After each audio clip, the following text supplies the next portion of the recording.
High বন্ধুরা, সবাইকে বলি শুভ সকাল, গুড মর্নিং। আজও অন্য দিনের মতো সকাল সকাল চলে আসছি মাঠে কাজের সূত্রে। তো আজ কি কাজ? আজ দেখ, এই যে জমির মধ্যে কুজ্জি ক্ষেতের মধ্যে যে কাঁকরোলের গের আছে, এই যে কাঁকরোলের গের, এই যে কাঁকরোল গাছ, এই কাঁকরোল গাছগুলো তুলে, এই যে কাঁকরোল গাছ, এই কাঁকরোল গাছগুলো তুলে অন্য জমিতে বসাতে হবে। কারণটা আগের বছর এই জমিতেই করেছিলাম, তো এক জমিতে বারবার কাঁকরোল ভালো চাষ হয় না, ওই জন্য এই জমির থেকে তুলে ওই নিচেই বেগুনের জমিতে পুঁততে হবে।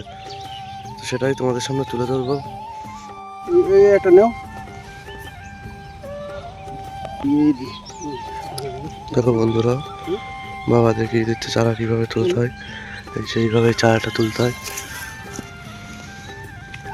এই যে গের সমেত দেখতেই পাচ্ছ, মোটা মোটা গের। এই গের না থাকলে সে কাঁকরোল গাছ বাঁচবে না, গের সমেতই পুঁততে হবে। গের তুলতে হয়। একটু অসুবিধা হচ্ছে, এক হাত দিয়ে ক্যামেরা আর এক হাত দিয়ে কাজ করতে, তো তোমাদের জন্য দেখাচ্ছি।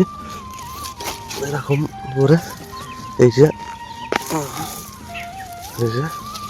এভাবে তুলতে হবে। তুলতে সব এক জায়গায় রেখে দিচ্ছি, তারপরে লাগিয়ে দেবো ছবিটাকে।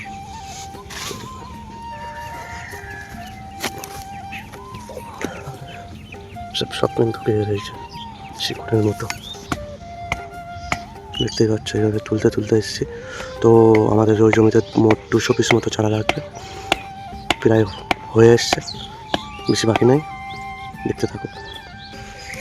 দেখো বন্ধুরা, এই যে কাঁকরোলের গেরগুলো এই যে গামলায় করে এক জায়গায় করে নিয়েছি।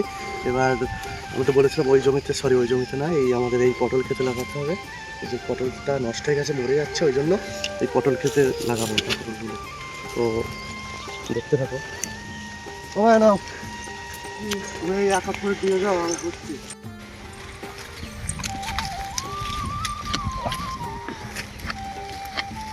দেখো বন্ধুরা, এইভাবে কাঁকরোল গাছের ঘেরে লাগাতে হয়।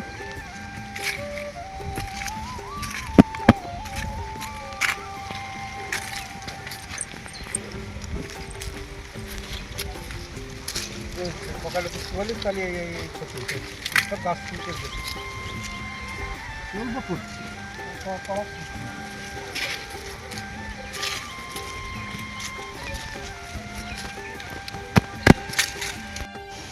দেখলে তোমরা বন্ধু কিভাবে কাঁকরোল গাছের গের জমিতে লাগাতে হয়।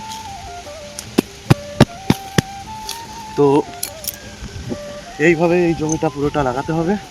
তো এই কাজই তাহলে আমার এখন করতে হবে। তো যাই হোক, ভিডিও ভালো লাগলে একটা লাইক, কমেন্ট, শেয়ার করে দিও। সবাই ভালো থেকো, সুস্থ থেকো, সাবধানে থেকো।